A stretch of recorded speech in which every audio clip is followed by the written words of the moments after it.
Well, you said that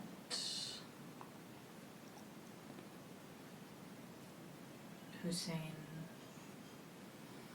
was very lucky that, I'm not sure exactly if that's the way you said it, but that he was very lucky that you all asked the questions that were of interest to him. Is that what you said?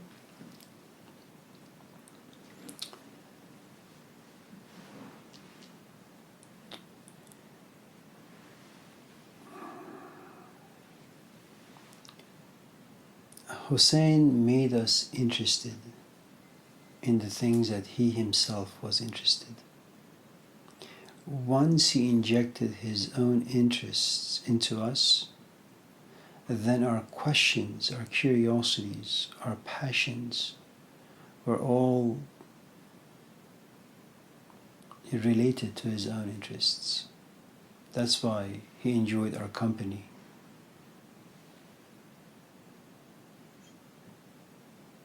To some extent, you could say we were his creation. You know.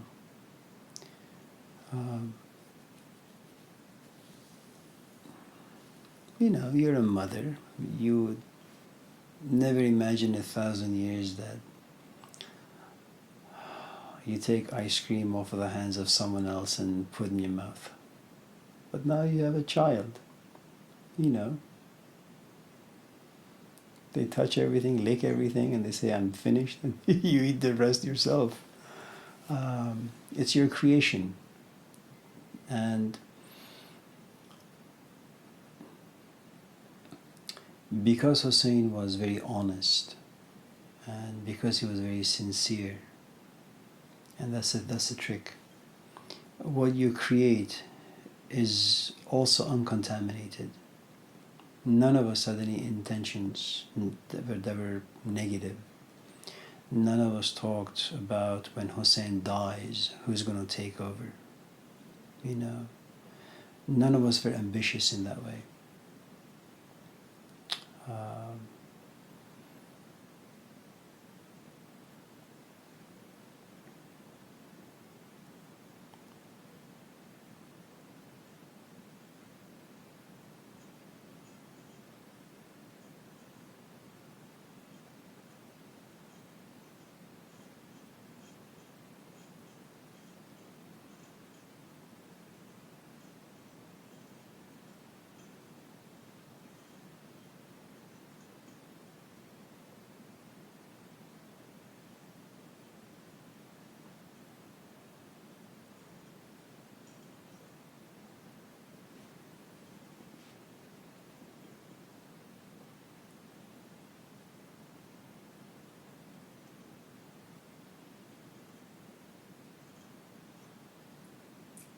Can I ask one other question?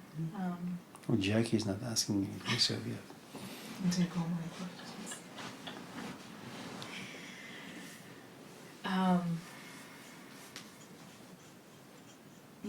You said something about the will and how it's very difficult. I guess my question is sort of related to that. Is there a stage at which, when the student has kind of been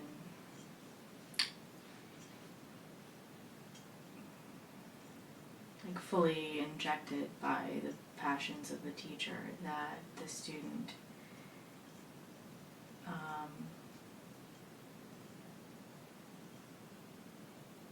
doesn't really have their own will anymore?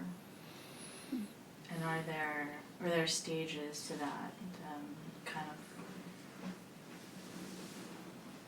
being in alignment with the will of the teacher? Are there stages to that? I think if you were to put will aside for a moment, the relationship between a teacher and a student is immensely unequal. And this happens gradually. It takes you a while to realize that the moment you're born, and the fact that you come out screaming out of your mother, that itself signifies the presence of a huge I, that you're screaming, they're important. Someone needs to pay attention to you, so that self-centeredness is very present at the moment of birth. Initially, what happens when you encounter someone who you feel has something to offer you, first, of course, there's this back and forth, it's kind of like Enkidu and Gilgamesh. You try to pin him down by being clever, by saying, well, what do you think about Immanuel Kant saying A, B, C, D? Try to show off with your information and hoping that he's going to stumble or she. Then there comes this recognition that, there are things that this person knows and has experienced that you don't. So there is this very quiet respect. It's invisible, it's a whisper. You have it inside, you don't really understand it, but you just know that when you're with this person, you kind of just, something happens to you. You may be a loudmouth, but you kind of just all of a sudden shut down. As your interaction with this person grows, it's like any other habit or addiction, that if you watch TV every day from, say, 6 o'clock till about 9, that eventually becomes your habit. You want to do that every single day. Your body needs it, your mind needs it. You have a certain set of emotions that just revolve around that. And you can't call it love just yet. What you just feel is that you just need to be there, for example. And time passes, and all of a sudden you realize that, well, in addition to the respect and all the other things that come with it, there's also the strong, intense component called love,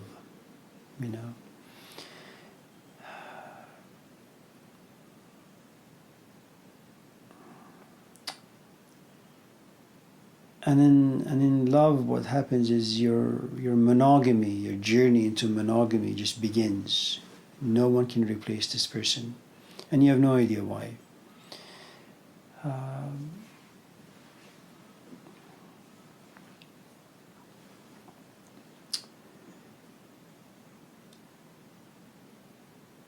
When you love someone, what you want to do is you always want to please them. That's what we do. It doesn't matter who you're in love with, and it doesn't really matter if the person is worthy of it. What's important is you love, and that love forces you to do things that you generally can't do. You can't do because your physical body doesn't have the capacity to do it. Mentally, you don't have the capacity to do it. Okay, so this love kind of creates inside you this force, this will, that you're able to overcome everything about you that's human.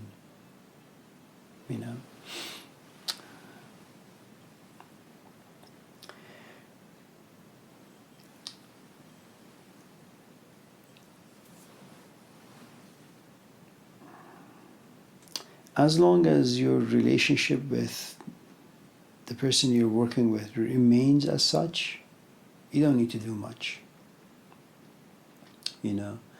Because the tornado, the chaos, the passion, the intensity that kind of just play out inside you, they're not going to leave you alone. You may want to go to sleep, but the truth is you need to write. Okay. There is this next stage, which is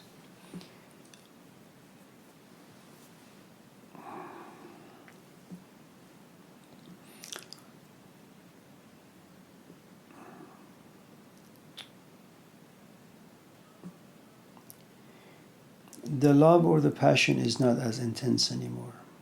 It's kind of died down a little, or maybe just all of it has gone. Okay. what happens is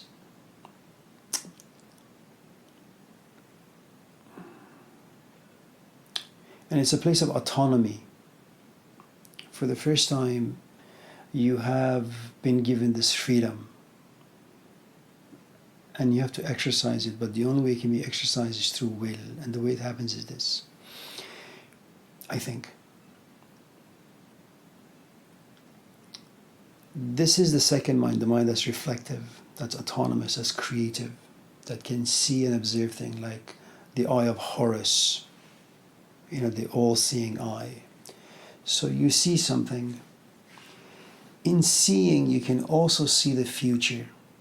In other words, you can be with someone casually, okay, that's available, but now you have a Cassie, for example, and Cassie is a woman, she's 35, she is single, she's lonely, she feels the pangs of loneliness, and there is a nice looking man here, okay?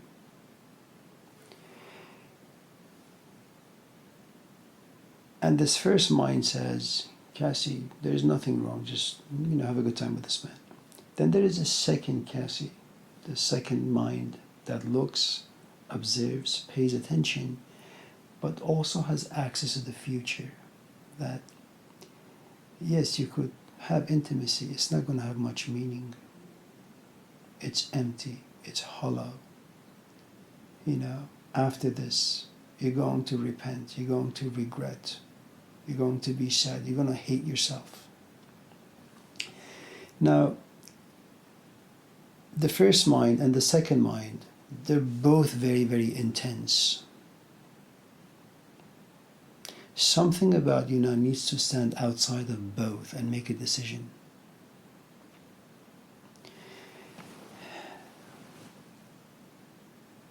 To overcome the lower self, that requires a tremendous amount of will to overcome all of that. So there are lots of different things that you have to kind of see and predict. It's kind of like, all of us have been to school and we know how it is. You have a final test, you don't really want to study for it.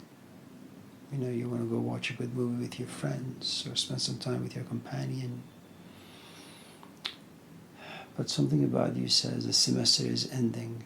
I've worked, for 4 months really, really hard. I just need another couple days. Just do it.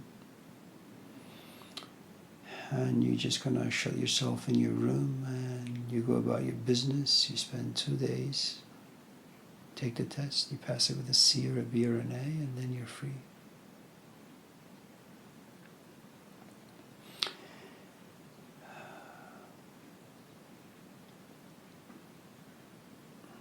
Because in the first kind of scenario where your relationship with your teacher is very intense and it's unequal and this person has a lot of power over you, and remember, the umbilical cord has not been cut and no one can cut this.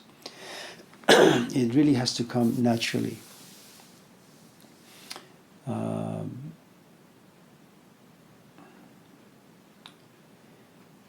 It doesn't matter if let's say tonight on the way home, you say to yourself, hypothetically speaking, or maybe it's not so, that you say to yourself, Amir embarrassed me in front of like 4 people. I hate him. I'm never going to go to his house again. I'm never going to email him, never going to text him. I just don't want anything to do with him.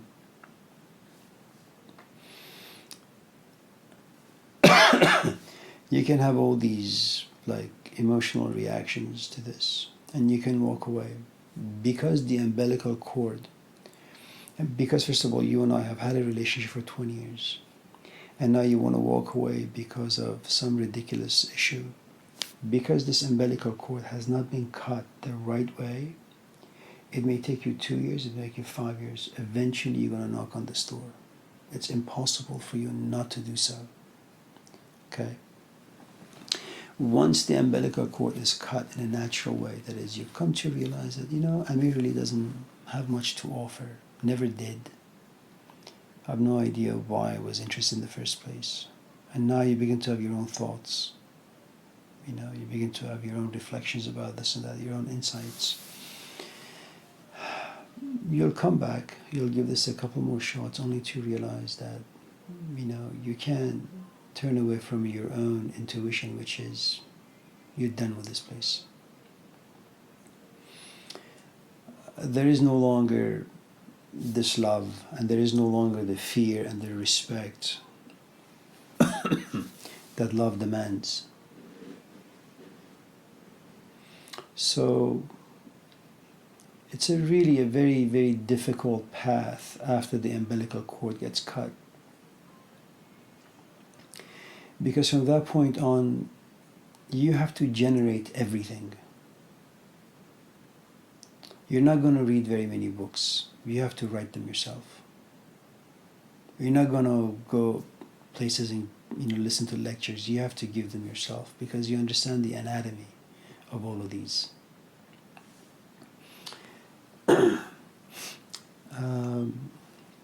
I know that we live in a culture where everybody's encouraged to kind of walk away and do things, by themselves.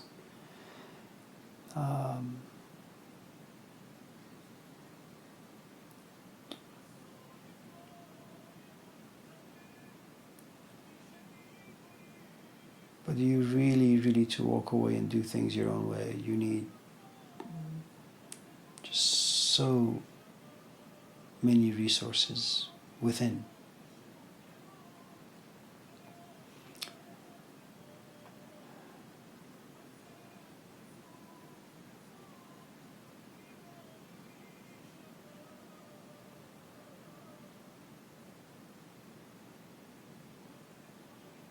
We took the kids to the snow when we went to Roseville while my parents were away, and Sophia wanted to kind of go on these paths where no one had traveled before. And so she would take a step and she would go like knee deep. And then she'd say, I can't do this, I'm too tired.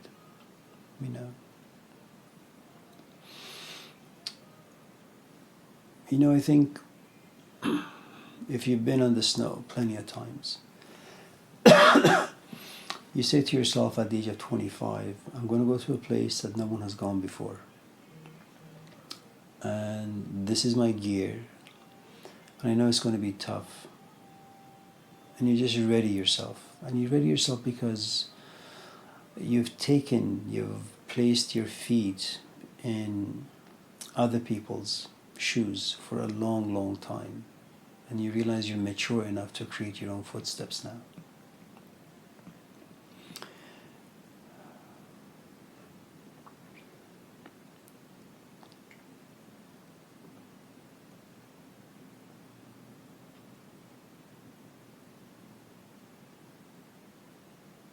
Both worlds are good. There is nothing wrong with never cutting an umbilical cord. And there is nothing wrong with cutting it when the time is right.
You know, the kids have it so easy, Yusuf and Sophia.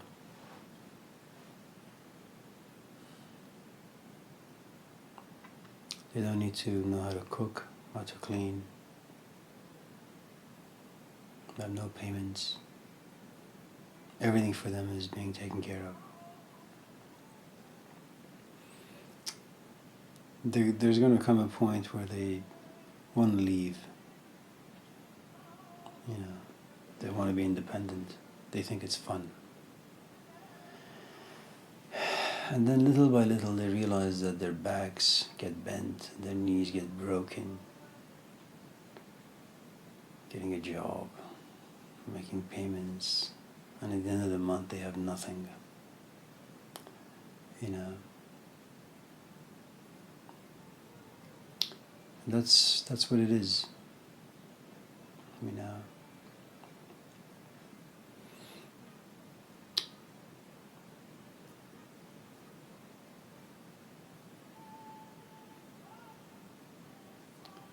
Because when you don't have anyone thinking for you, then you have to start thinking. And it's really, really painful.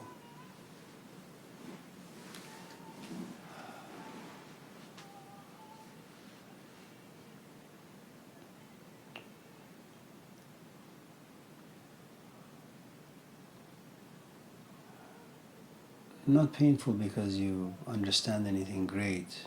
Painful because you understand how incompetent you are in the way of thinking and feeling about things the right way.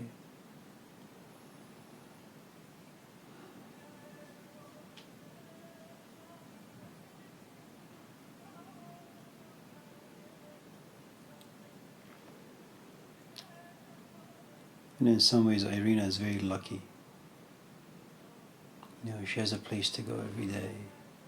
She has one single person, Bai Sahib, who is the creator of all of her thoughts and all of her emotions and all of her questions for almost 10 years. You know, that's a great dependency. And when he dies, you know, she just carries on the tradition. And she's not ambitious, you know. She doesn't want to be the next Steve's job, where she now inwardly has to compete with upping by Sahib, being more clever, being more insightful. That's a really good relationship to be in.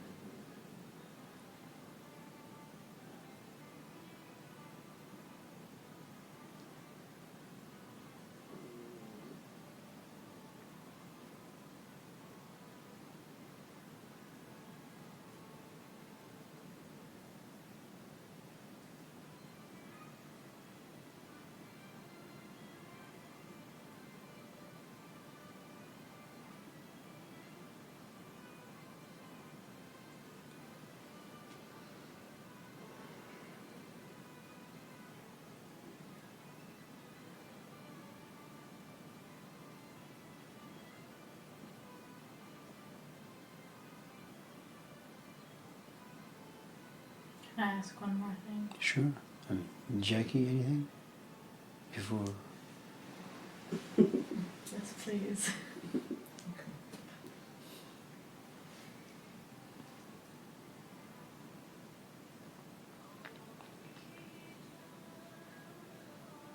So, it is possible that the umbilical cord remains, and I don't know, it's okay if it's never cut.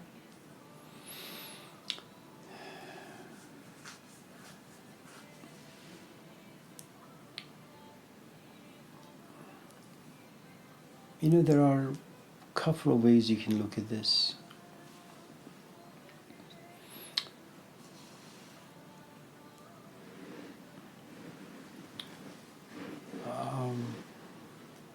I was 19 or 20 when I met Hussein.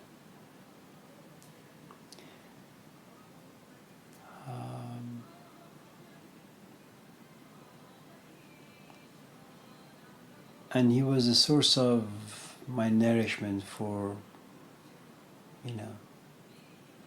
about 10 years or so almost.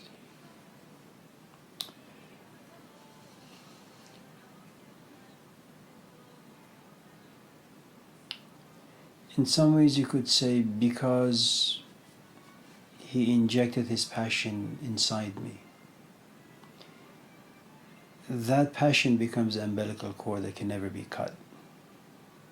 Okay.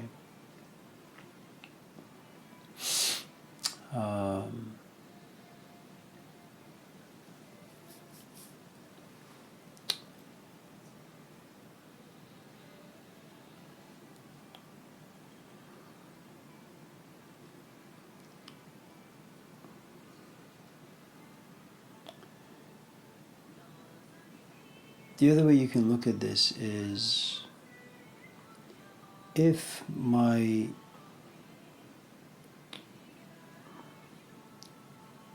relationship with Hussein, imagine from when that he's still alive, he's like 77, 75, 76, and I'm 56. Imagine that since 1985 or 86, my feelings towards him have never changed, remain the same.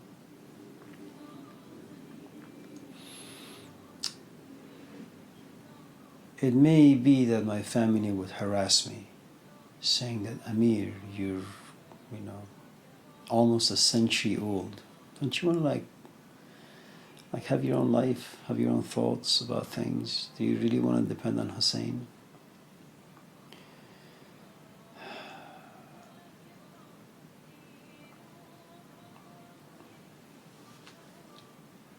If I was to think about this, the right way, I would say it would be really, really nice if emotionally, physically, mentally, I could feel about Hussein the way I felt about him in 1985 for 30, 40 years. It'd be great. Because, Cassie, you need to understand, love is an act of worship. You don't need to go to church. You don't need to go to the mosque. You don't need to find some altar where you need to cry and lament and scream. You have that a Folsom. Pick up the phone, call him, get in my car, drive to his house, and I can just look at him, and I can just park my car by his house and just sleep in my car. It brings about a great sense of comfort. The idea of having a home where you could look at someone, your ears longing to hear the voice of a particular person, your eyes longing to see the sight of a particular person, a very specific kind of a person, knowing that this person will generate specific set of emotions. Where else is there? You have no other need to go anywhere. You are very, very rich in some ways, poor in other ways, sure.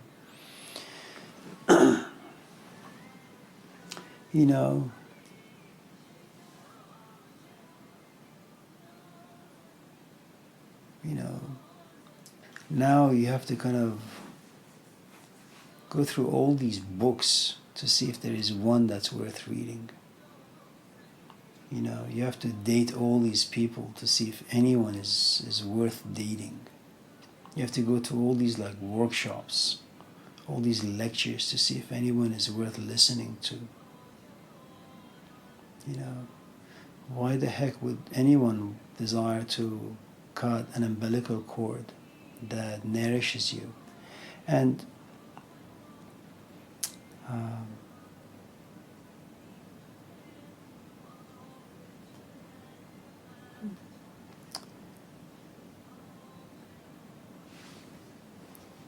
If you were to talk in this way in a classroom, they would say, well, what about like David Koresh? What about Jim Jones? All those things. That could also happen. But,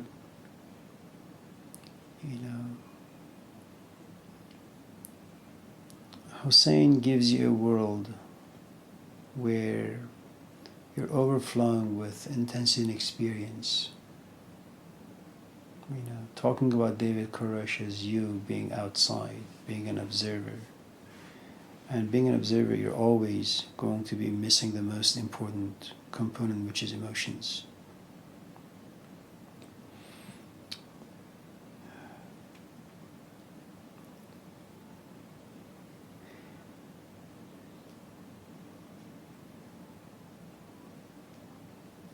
Shahram Nazari, he's a singer. He's really good too. They were doing an interview with him some years ago, and he said, all these singers are just copying each other. Why not just, do something new, Just sing the way that is right for you. And he was really just talking about Shajarian, that why does everybody want to mimic him? Just free yourself from the bondage of tradition. There is nothing wrong with cutting the umbilical cord that's connected to tradition. But know it well, learn it well, allow it to be part of you for a while. And when you understand it's suffocating you, then walk away. Now what you have is all these singers now. And they're really, really awful. There is not much diversity to the way they sing, to the way they kind of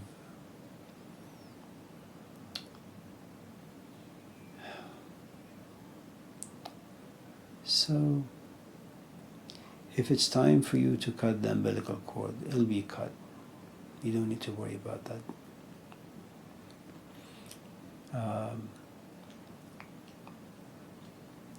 Everything you're doing right now, you're sending Layla to school.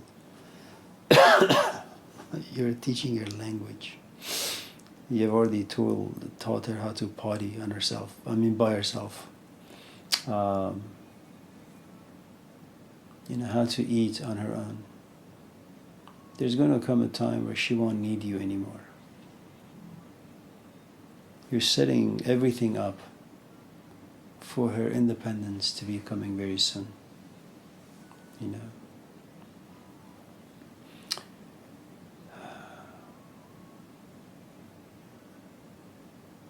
You just better hope that whatever umbilical cord you're creating right now will be one that when she has left your house and has moved to New York, all you need to do is just say, I'm unwell.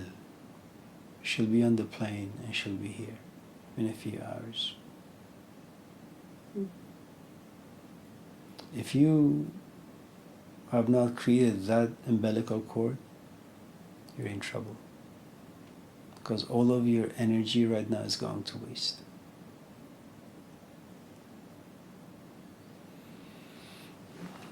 If Shadia, that's Hussein's wife, if she was to call me and say, Amir, and she would, first of all, never say that and never have such requests, because I've asked her many times.